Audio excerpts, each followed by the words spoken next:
tarde, povo de Deus, paz seja convosco. Hoje nós vamos meditar na parábola cujo título é Os Trabalhadores da Vinha. É um tema baseado no livro de Mateus, capítulo 20, versículo 16. A parábola dos trabalhadores da vinha, entre outras coisas, ela nos ensina que a entrada no reino de Deus é um privilégio e não um mérito. Nessa parábola, Cristo Jesus compara o reino de Deus como a um homem, pai de família, que sai de madrugada para assalariar trabalhadores para a sua vinha. Nessa parábola, Cristo nos diz que o dono da vinha saiu de madrugada e ajustou os trabalhadores a 1 denário pelo dia de trabalho. Disse ainda que ele saiu às hora terceira, ou seja, 9 horas da manhã,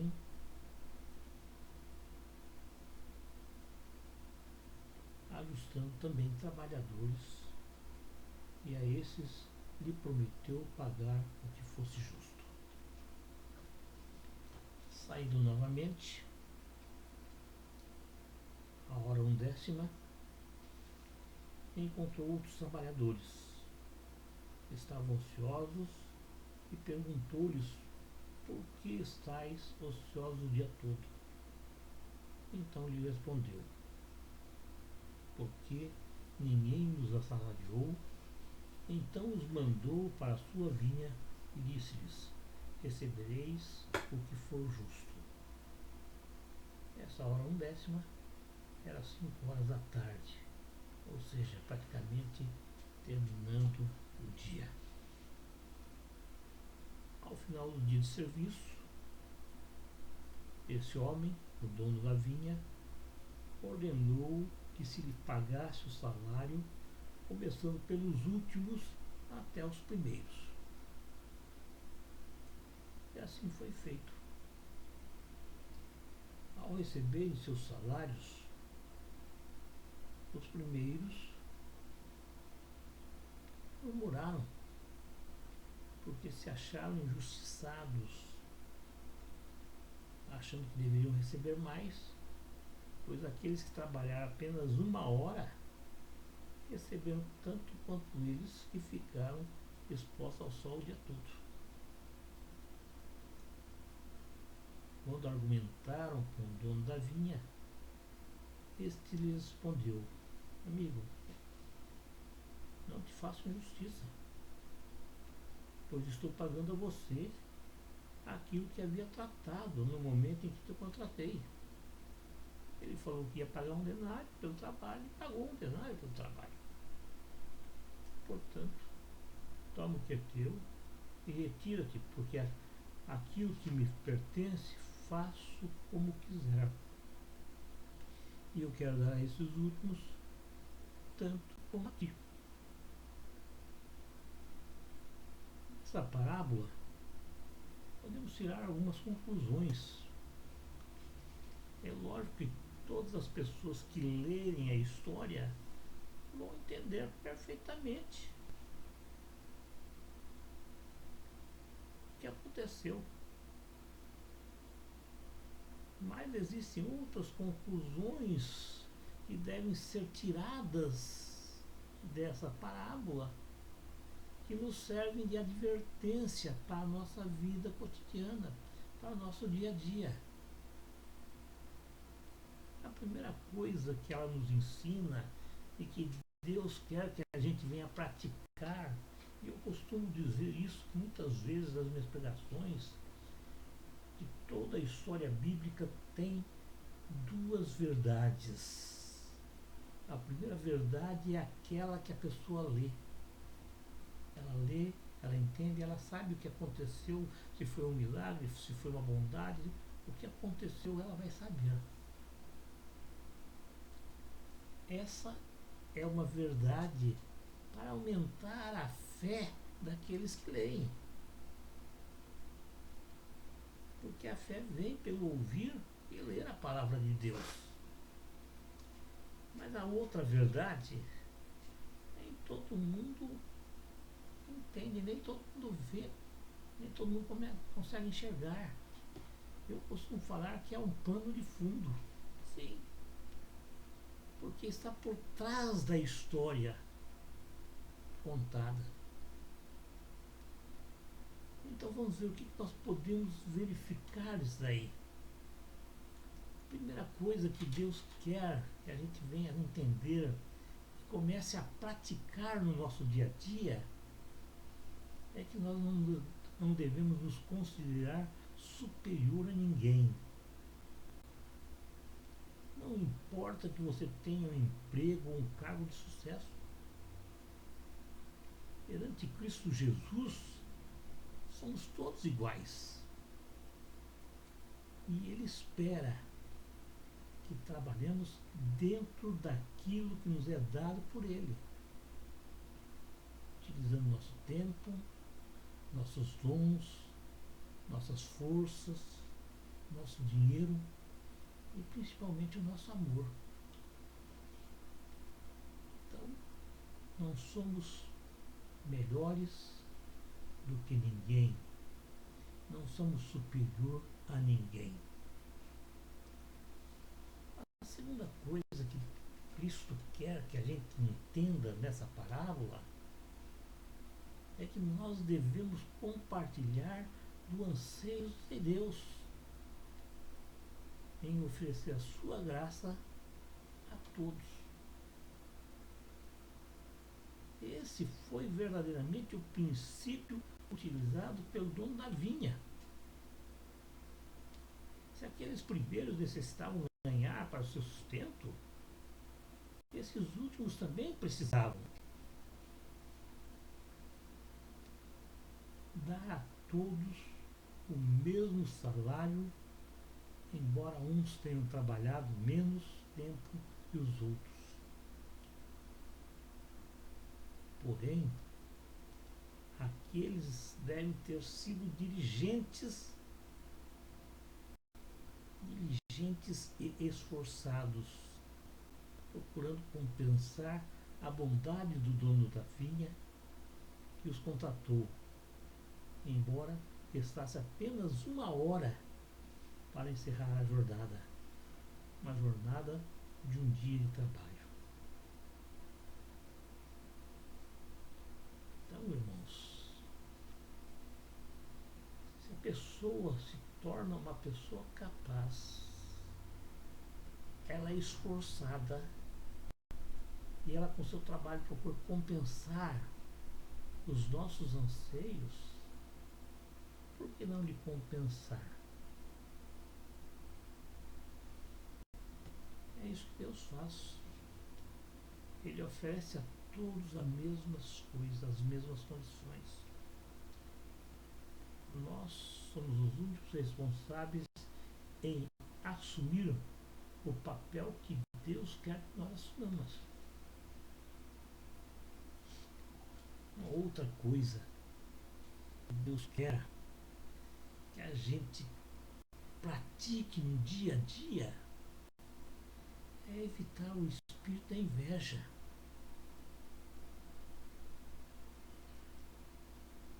Sabe, irmãos? Existem muitos crentes que têm inveja dos outros. Ter inveja das bênçãos espirituais recebidas por outra pessoa é muito perigoso. Isso acontece muito dentro das igrejas. Não estou falando dos ímpios, não. Estou falando do pessoal da igreja. É um espírito enganoso que nos leva a nos afastar de Deus e nos torna presa fácil para Satanás, que nos rodeia esperando um momento de fraqueza para que ele se possa tornar dono da situação. Satanás não está preocupado com as pessoas do mundo, não. As pessoas do mundo já são dele. Ele está preocupado, sim, com aqueles que servem a Cristo Jesus, aqueles que estão nos caminhos de Deus. Esse ele quer derrubar. E o cristão invejoso, ele está muito prestes a ser colocado nos caminhos de Satanás, a perder aquela comunhão que ele tinha com Deus. Uma outra coisa que Deus quer nos ensinar através dessa parábola é que nós devemos seguir a paz com todos e a santificação. Então nós temos de seguir em paz com todos e buscar a todo custo a santificação. Sem santificação, ninguém verá Cristo Jesus. Mas quando eu digo buscar com ansiedade, nós precisamos tomar cuidado para que nenhuma raiz de amargura venha brotar em nossos corações, venha nos perturbar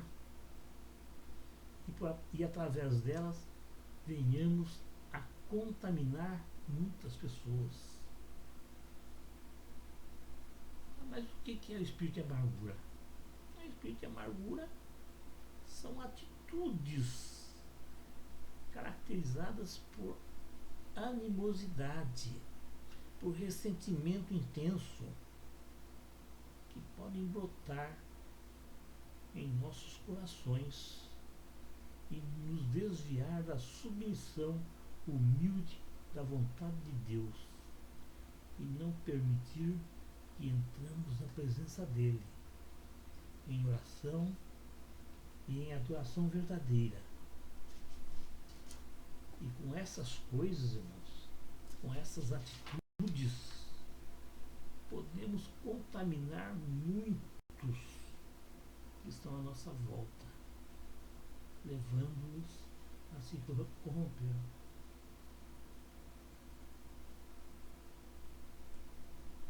Nós temos de procurar a santificação. Não para mostrar para as pessoas, mas que Deus possa nos notar. Porque Ele conhece não o nosso exterior, mas o nosso interior. E Ele sabe que aquilo que nós estamos fazendo é verdadeiro, sem nenhuma má intenção, mas para a honra e glória do nome de Deus. Sabe, irmãos, lá em Romanos, capítulo 12, versículo 11, os cristãos são exortados a sermos diligentes e esforçados. Está escrito: não sejais vagaroso no cuidado, sede fervoroso no espírito, servindo ao Senhor.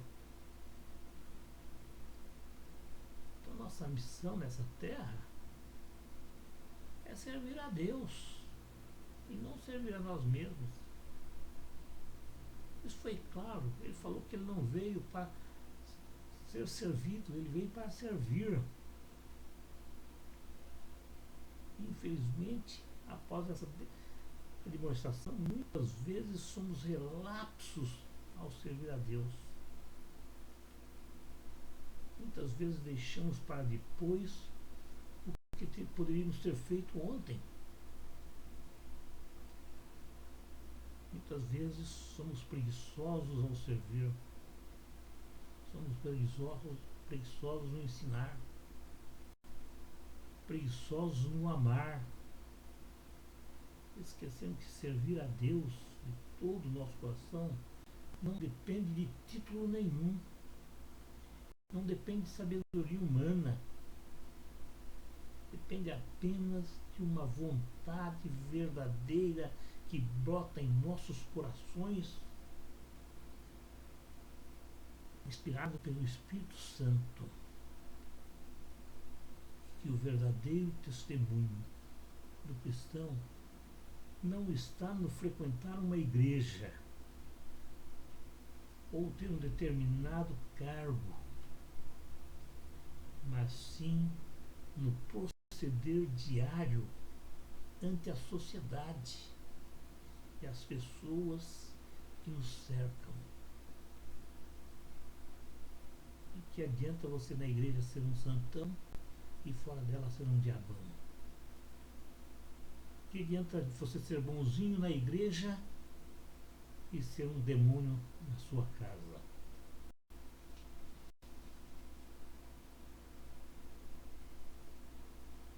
Por isso, irmãos, que em Hebreus capítulo 12, versículo 1, nos é revelado, e ele é claro: portanto, nós também, pois que estamos rodeados de tão grande nuvem de testemunhas, deixemos todo o embaraço e pecado que tão de perto nos rodeia e corramos com paciência a carreira que nos está proposta.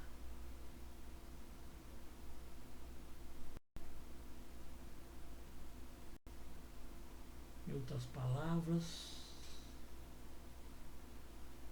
o profeta quer nos dizer que temos de deixar de lado tudo, olhando somente para o alvo, que é Cristo Jesus, que é o autor e consumador da fé, o qual, pelo gozo que lhe estava proposto, ele suportou a cruz, desprezou a afronta e assentou-se à destra do trono de Deus. Nós podemos ver que estamos cercados em todos os momentos por testemunhas, que através de nossas ações diárias saberão se somos realmente aquilo que queremos aparentar. Com esse testemunho, um testemunho de vida diário, podemos ganhar ou afastar pessoas de Cristo. Sim. Um bom testemunho chama as pessoas para Cristo. Um mau testemunho afasta as pessoas de Cristo. Porque se o nosso testemunho é bom, pessoas se sentirão à vontade de ser iguais a nós. Elas vão desejar ser iguais a nós, pois sentirão uma diferença em nós se o nosso testemunho é igual a todos os outros que estão no mundo. Se o seu testemunho for igual a todos os outros, ninguém vai desejar ser igual a você, igual a mim, pois elas já são iguais. É um testemunho comum. É um testemunho que não traz esperança. E com toda certeza, elas não verão em nós nada que nos diferencie das demais pessoas. Infelizmente, irmãos, nossas igrejas estão cheias de pessoas que dão mau testemunho. É verdade, porém, que muitos filhos de Deus se esforçam, outros nem tanto. Mas na nossa corrida da fé, devemos olhar para Jesus, não devemos olhar para o lado, para as pessoas à nossa volta. Nosso alvo é Jesus, nós devemos olhar somente para Ele. Ele é o Senhor da vinha. E nós, os trabalhadores contratados, nós sabemos que o caminho da vitória é o mesmo para todos. Mas porém o vencedor mesmo, não é aquele que chega em primeiro lugar. São todos os vencedores aqueles que completam a sua jornada. Todos aqueles que atingiram o alvo, preservando até o fim, jamais esmorecendo, deixando de lado o pecado, um pecado que nos atrapalha ou que nos faz ficar para trás, fixando nossos olhos, nossas vidas e nossos corações em Cristo Jesus. Para encerrar, irmãos, você que está me ouvindo, você também foi chamado. E com toda certeza, somos aqueles que vivem a última hora nessa terra. E precisamos compartilhar da santidade de Deus e continuarmos a viver uma vida santificada, produzindo frutos de justiça, andando na vontade de Deus, sem a qual nunca veremos o Senhor. Caso contrário, irmãos, não vai restar para nós nenhuma outra alternativa,